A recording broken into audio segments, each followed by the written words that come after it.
नमस्कार दोस्तों, मैं हूं हिमांशु भट्ट।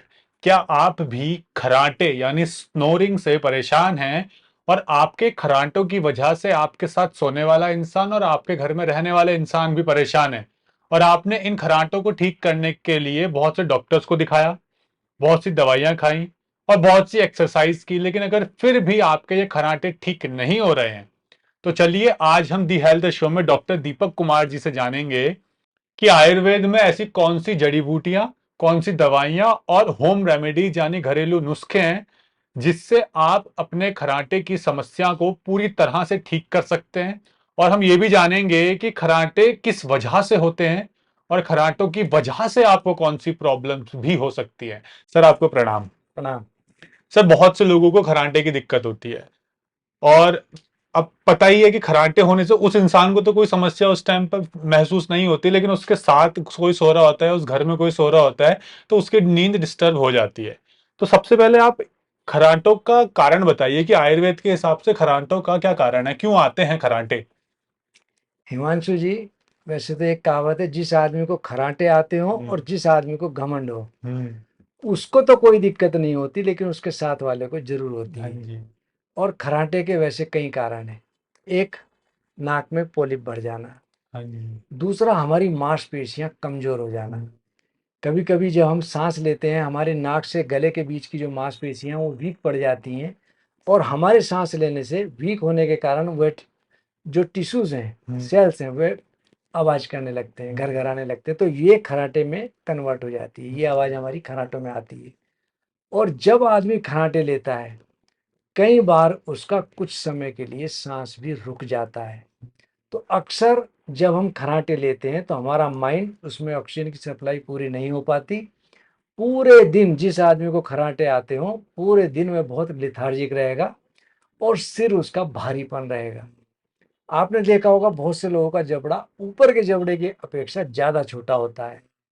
या बहुत से लोगों को बहुत ज्यादा साइनस की दिक्कत होती है, नाक में पॉलिप बड़े रहते हैं, बहुत ज्यादा जुकाम रहता है। या गले के आसपास हमारे फैट के सेल्स डिपॉजिट हो जाते हैं, बन जाते हैं। तो हमारे फैट के सेल्स जब बढ़ने लगते हैं तो हमको सांस लेने के लिए जोर लगाना पड़ता है। बहुत से लोगों का जबड़ा जब छोटा हो जाता है तो जीभ हमारी सोते हुए पीछे की ओर चली जाती है। या हमारे सोने का पोस्चर ठीक ना हो, तो जीभ पीछे की ओर जाने के बाद हम जब सांस लेते हैं तो सीटी की तरह आवाज आती है, उसको कहते हैं खर्राटे। तो अक्सर हमारी नाक और गले के बीच की जो मांसपेशियां हैं, जब कमजोर पड़ जाती हैं, तब इस प्रकार की दिक्कत बहुत तेजी से बढ़ती है। और आपने देखा होगा, कुछ लोग जो बहुत ज्यादा शराब का या पेन किलर्स का सेवन करते हैं, या नमक मिर्च मसाले बहुत ज्यादा सेवन करते हैं, तो उनका गला भी सूखने लगता है। तो सोते हुए भी तब ये खर्राटे उत्पन्न होते हैं। तो हमको जिस कारण से बीमारी बन रही है, किसी किसी आदमी का बहुत सोने का पोस्चर ठीक नहीं होता, तो हमको ऐसे समय पर तकिया ऐसा लगाना चाहिए जो बहुत ज्यादा ऊंचा ना हो या बहुत ज्यादा सॉफ्ट ना हो।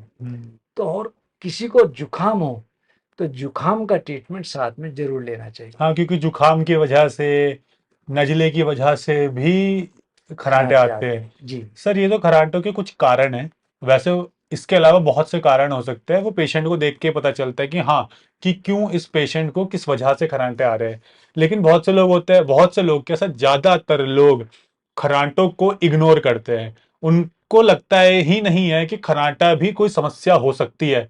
तो अगर खर्राटे को इग्नोर किया जाए और लंबे टाइम बाद, वो हमें कौन कौन से हेल्थ इश्यूज दे सकता है। सबसे पहला, हमारे ब्रेन में ऑक्सीजन सप्लाई प्रॉपर नहीं होती, हम्म। उसके कारण हमारा पूरे दिन शरीर लिथार्जिक रहेगा, थका हुआ रहता है। थका हुआ रहेगा।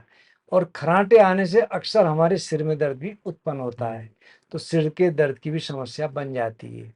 दूसरा, जैसे मैंने कहा कि खर्राटे आने के बाद ऑक्सीजन सप्लाई ब्रेन में पूरी नहीं हो पाती, हमारी कई बार आंखें भी इस कारण से कमजोर तेजी से होने लगती हैं।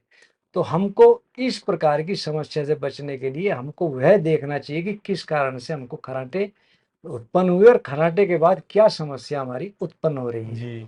तो हमको खर्राटों से बचने के लिए तीन चीजें मैं आपको बता रहा हूं, यदि हम उनको प्रयोग में ले तो निश्चित रूप से हमको लाभ मिलता है। एक, गाय का घी। गाय का घी। देसी गाय का घी यदि मिल जाए, यदि हम नाक में 3-3 बूंद दोनों नसिका में डालेंगे तो हमको खर्राटों की समस्या से निजात मिलने लगती सर है। नॉर्मल डालना है या गुनगुना करके? हल्का गुनगुना होना मतलब चाहिए, इतना गुनगुन गर्म किया जाए कि हम लगे ना। सहन सहन कर सकें। हाँ, सहन कर सके। गाय का घी उपलब्ध ना हो तो सरसों का तेल हर जगह मिल जाता है, लेकिन शर्त वही है कि सरसों का तेल भी शुद्ध हो। शुद्ध होना चाहिए। वरना आजकल तो पाम ऑयल मिला के सरसों का तेल दे देते हैं। मिलावट की चीज से हमको बचना चाहिए। जी। और कुछ भी है कि जो चीज असली है वह अपना असर एकदम से देती है, मिलावट वाली चीज हमको असर नहीं देती। हमको सरसों का तेल भी यदि उपलब्ध ना हो तो किसी अच्छी फार्मेसी का षड तेल षडबिंदु तेल। षड तेल या अणु तेल, अणु तेल। उसकी 3-3 बूंद दोनों नसिका में डालनी चाहिए। और कई बार ये चीजें भी उपलब्ध ना हो, षड तेल नाक में जाकर के थोड़ा लगता है, बहुत से लोग लगने की वजह से इससे बचते हैं, अणु बहुत तेल में जलन थोड़ा होती है। लगता है, जलन होती है, लेकिन 5-7 दिन बाद उनको आराम बहुत अच्छा मिलता है। जलन ना हो या जलन से कोई आदमी बचता हो तो उसके लिए गाय का घी या बादाम का तेल तो बादाम का तेल भी नाक में डाल सकते हैं? बिल्कुल डाल सकते हैं। 3-3 बूंद गर्म करके सील गरम हम दोनों नसिका में डालें तो हमको बहुत लाभ मिलता है। लेकिन सबसे अच्छा रहेगा देसी गाय का प्योर घी प्योर या सरसों का प्योर तेल। प्योर तेल। तो हमको साथ ही साथ हमने अभी एक बात की कि उस कारण का भी निवारण करना चाहिए। आपने देखा होगा बहुत से लोगों की नाक में पॉलिप बढ़ जाते हैं। यदि पॉलिप बढ़ रहे हैं या साइनस की समस्या है या जुकाम की समस्या है तो ऐसे समय में हमको स्टीम बहुत लाभ देती है, अच्छा। भाप। भाप। और भाप में यदि हम या तो पुदीने के पत्ते डाल लें या पंच तुलसी तेल की 5-5 बूंद डाल लें और उसकी भाप लें तो हमको बहुत लाभ मिलता है। जुकाम से तो निजात मिलती है, साइनस बढ़ रहा हो या पॉलिप बढ़ रहे हो उसमें भी हमको बहुत लाभ देता है। और देसी नुस्खे में यदि आप लहसुन का प्रयोग करें, लहसुन यदि आप चबा चबा करके खाएं प्रातःकाल तो हमारी नाक में गंध आएगी, छींक आएगी, पॉलिप की समस्या से निजात होगी और जो यहाँ के हमारे सेल्स वीक पड़ जाते हैं उसमें बहुत लाभ मिलता है। साथ ही साथ हमको धूम्रपान, बहुत से लोग जो स्मोक करते हैं या किसी पोल्यूशन के टच में आते हैं उससे बचना चाहिए। यदि कोई पोल्यूशन के टच में हो तो उसको मास्क लगाना चाहिए। यदि मास्क लगाने के बाद उसको लगता है कि स्मोक करना है तो उसको स्मोक बिल्कुल नहीं करना चाहिए। हमको फायदा तभी मिलेगा जब हम उस कारण से बचेंगे। तो लहसुन हमको बहुत अच्छा लाभ देता है। दूसरा, यदि कोई व्यक्ति सोते समय एक छोटी इलायची मुंह में डालकर चबा चबा करके उसको निगल ले, धीरे धीरे जब वो बिल्कुल खत्म हो जाए तब तक उसको चबाता रहे, उसकी नाक में और उसके गले में बहुत लाभ मिलेगा। तो उसको छोटी इलायची भी बहुत लाभ देती है। सिर्फ एक? एक, ज्यादा भी ले सकते हैं लेकिन एक अपने आप में बहुत है। तो वोलाटाइल चीज जो है यदि हम उसकी स्टीम लेंगे तो वोलाटाइल चीज में जैसे पुदीना आ गया और आपका ये पंच तुलसी आ पंच गया तुलसी। या तुलसी के पत्ते आ गए, इसकी हमको भाप लेनी चाहिए। अजवाइन की भाप भी इसमें बहुत लाभ देती है। अजवाइन की भाप। अजवाइन और क्या अजवाइन और पुदीने को मिलाकर भाप ले सकते हैं? बिल्कुल ले सकते हैं क्योंकि दोनों के अंदर वोलाटाइल तेल है, तो हम उसको ले सकते हैं। अजवाइन के लिए कहा भी है एका यवानी शतमन पाचिका, एक यवानी, एक अजवाइन हमारे पेट के जितने भी पाचन तंत्र है उसको स्ट्रॉन्ग करती है, हमारा खाया पिया उसको स्ट्रॉन्ग करती है। और सर भाप कितने टाइम लेनी है दिन में, सोने से पहले या सुबह सुबह? वैसे तो हम दिन में 2 बार ले लें तो बहुत अच्छा, अन्यथा रात को सोने से पहले हमको भाप जरूर लेनी चाहिए।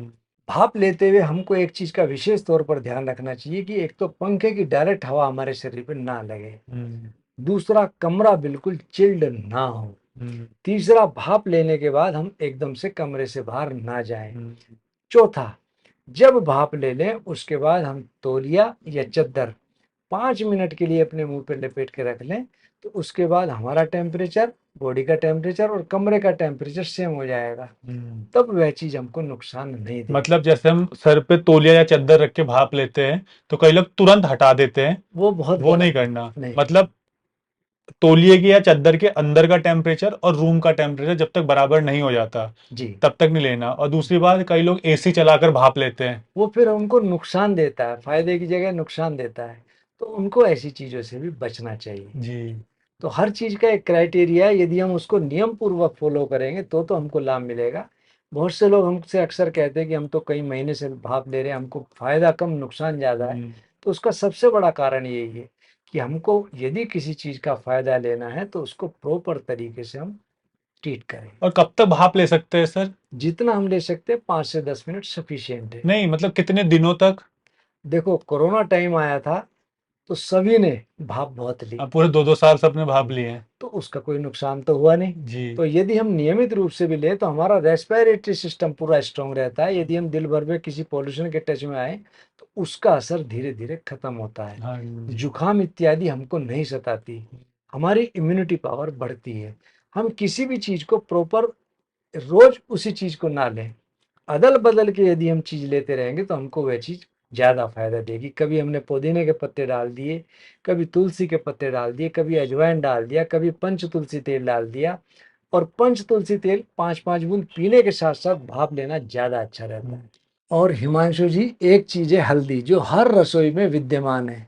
एंटी इन्फ्लेमेटरी गुणों से भरपूर होने के कारण हल्दी इस बीमारी में बहुत अच्छा लाभ देती है। यदि हम रात्रि में दूध में हल्दी उबालकर काली मिर्च, बादाम और देसी घी का छोंक लगाकर सेवन करें तो खर्राटों की समस्या तो निजात मिलती ही है, साथ ही साथ हमारे सिर के सिर दर्द हो, नज़ला जुकाम हो, साइनस हो, उससे भी हमको मुक्ति मिल जाती है। सर कई लोग कहते हैं जो जल नीति होती है, हम लोटे से यहाँ से पानी डालते हो इधर से निकालते हैं, तो क्या जल नीति करने से भी खराटे की समस्या में आराम मिलता है?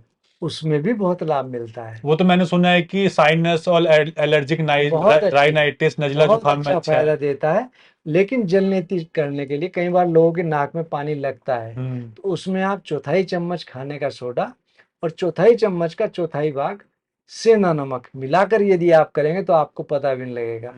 और एक चीज़ मैं आपको और बता रहा हूँ, oil pulling. Oil pulling. Oil pulling ये हमारी गर्दन से ऊपर के जितने भी हमारी बीमारी हैं, सबके लिए रामबाण है। ये कैसे करते हैं सर? और ऑयल पिलिंग में हम या तो तिल का तेल ले लें हम्म। या सरसों का तेल ले लें, हम्म। उसको मुंह में भर लें हम्म। और मुंह में भरने के बाद अच्छा। इधर से उधर, उधर से इधर जीभ के द्वारा मसाज करें गाल की। अच्छा, इस मुंह में भर के मुंह में भर के गाल जे ऐसे जीभ ऐसे से जीभ करनी है, जी एक बार जीभ से इधर मसाज करनी है, एक बार एक बार इधर, इधर लेकिन करें, मुंह ऐसे बंद रखना है ऐसे। मुंह बंद रखना है और इतना रखना है कि जब तक हमारा मुंह राल से भर ना जाए। अच्छा। वह तेल आप देखेंगे कि जब बिल्कुल सफ़ेद रंग का हो जाएगा, आप उसको थूक दें, बिल्कुल भी उसको पेट में ना जाए। आपकी आँखों की समस्या, आपकी साइनस की समस्या, आपकी जुकाम की समस्या और इसके साथ-साथ खर्राटों की समस्या धीरे-धीरे ऐसे गायब होगी जैसे गधे के सिर से सींग। सर अनुलोम विलोम जी, और प्राणायाम, जी। मैंने सुना है ये दोनों चीजें करने से भी खराटे भी ठीक होते हैं, नजला जुकाम भी ठीक होता है और साइनस में भी आराम मिलता है, ये बात सच है? ये बहुत अच्छी चीज़ है। अनुलोम-विलोम हमारे लिए तो मैं इतना कहूँगा कि ये किसी बीमारी को दूर करने के लिए खजाना है। हम्म। और लेकिन बहुत से लोग आपने देखा होगा गंगा के किनारे जाएँ आप, वहाँ बैठ कर के बहुत ज़्यादा अनुलोम-विलोम करते बहुत हैं। जरूरत से ज्यादा गलत तरीके से। गलत तरीके से नंबर 2 गंगा के उसमें किनारे बैठ कर के वेपर्स उठती हैं, भाप उठती है, हम्म। वो हमको नुकसान देगी या कोहरे में हमको नुकसान देगी या ऐसी जगह हम कर रहे हों जहाँ पर डस्ट हो, वो हमको नुकसान देगी। उसके लिए हमारा स्वच्छ कमरा हो या जहाँ हम अनुलोम-विलोम प्राणायाम कर रहे हो वहाँ बिल्कुल भी पॉल्यूशन ना हो, तभी हमको पॉल्यूशन करना और चाहिए। धूल धक्कड़ ना ना हो। हो। क्योंकि अनुलोम विलोम और प्राणायाम पे भी बहुत रिसर्च है कि बहुत सारी बीमारियों में बहुत फायदेमंद है। बहुत फ़ायदेमंद है लेकिन कई बार लोग गलत तरीके से करते हैं, हम्म। तो उनको वो नुकसान भी देती है। इसलिए इस वीडियो को देखने के बाद जब भी आप अनुलोम विलोम प्राणायाम या जो भी योगा करेंगे तो पहले प्रॉपर तरीके से देखें कि कैसे किया जाता है, ताकि उससे आपको पूरी तरीके से फायदा मिल सके। सर एक लास्ट चीज पूछना चाहूंगा, अगर किसी को खराटे हैं तो खान पान में किस तरह का परहेज रखना चाहिए? खान-पान में सबसे पहले तो उसको पेन किलर्स, हम्म। शराब, मिर्च, मसाले, नमक, खटाई इसका बिल्कुल त्याग कर देना चाहिए। दूसरा, यदि उसके पॉलिप के कारण हो रहा हो तो आयुर्वेद की एक बहुत ही प्रसिद्ध दवा है कांचनार गुग्गुल। कांचनार गुग्गुल। और जुकाम यदि उसको होता हो या साइनस की दिक्कत हो तो साथ में ले ले प्रतिशय नाशक वटी। इन दोनों की 2-2 गोली। और बहुत ज़्यादा माइग्रेन या सिर में दर्द इसके कारण भी होता हो, शरीर बहुत ज़्यादा लेथार्जिक रहता हो, तो 2-2 गोली सितारी की साथ में ले ले, तो उसको खर्राटों की समस्या से निजात मिलेगी और खर्राटों के कारण जो दूसरी बीमारियां बन रही है उससे भी उसको निजात मिलेगी। जी। और खान पान में, जैसे इस समय बरसात है, बरसात में दही का, मट्ठे का सेवन बिल्कुल नहीं करना चाहिए। तो हमको नित्य हित मित भोजन करे, ऋतुचर्या अनुकूल, स्वस्थ रहे औषध बिना, सर्वोन्नति का मूल। तो हमको नित्य हितकारी और ऋतु के हिसाब से भोजन करना चाहिए। बरसात में बिल्कुल भी खटाई का, दही मट्ठे का प्रयोग नहीं करना चाहिए। और आयुर्वेद के हिसाब से बहुत से लोग रात को दही लेते हैं, और निषेध है, ऐसी चीज़ों से बचना चाहिए। जी। जिस चीज़ से होने के बाद हमारा सिर भारी होने के चांस हो, नज़ला जुकाम होने के चांस हो, या हमारी नेज़ल अफेक्टेड हो, उस चीज़ से, उस भोजन से बचना बचना चाहिए। चाहिए। और सर बहुत से लोगों को नाक की हड्डी बढ़ने की वजह से भी खर्राटे आते हैं। जी। तो इसका मतलब ये है कि पहले आप जानें कि आपको खर्राटे किस वजह से आते हैं, और सर ने जो भी जानकारी दी है खर्राटे आने के बारे में, उसे ठीक करने के बारे में और परहेज, उम्मीद करता हूं ये सभी जानकारी आपको खर्राटे दूर करने में बहुत फायदेमंद होगी। और ये भी आशा करते हैं कि ये वीडियो देखने के बाद आपको इन नुस्खों को अपनाने के बाद इन आयुर्वेदिक जड़ी बूटियों को और उन जड़ी बूटियों से बनाई दवाइयों का सेवन करने के बाद आपके खर्राटे भी ठीक होंगे। लेकिन अगर नहीं हो रहे हैं ठीक, तो डॉक्टर को जरूर दिखाएं, कहीं उन खर्राटों की वजह से आपको कोई और समस्या ना हो जाए। उम्मीद करते हैं इस वीडियो को देखने के बाद आपने काफी कुछ जाना होगा खर्राटे के बारे में, जो आपको इससे पहले नहीं पता होगा।